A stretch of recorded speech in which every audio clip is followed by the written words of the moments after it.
Hi అండి. కలకంద తయారీ విధానం అండి. పాలు ఇలా విరిగినాయండి.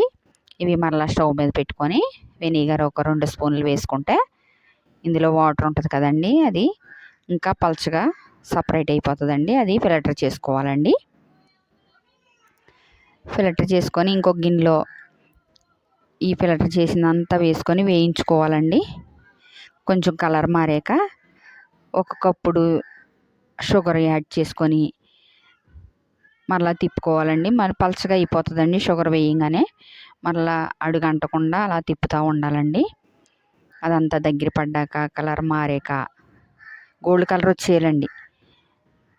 గోల్డ్ కలర్ వచ్చాక ప్లేట్కి నెయ్యి అప్లై చేసుకొని ఈ మిశ్రమం అంతా అందులో వేసుకొని మొత్తం పల్చగా స్ప్రెడ్ చేసుకోవాలండి. ఆరిపోతే మరి రాదు కదండి.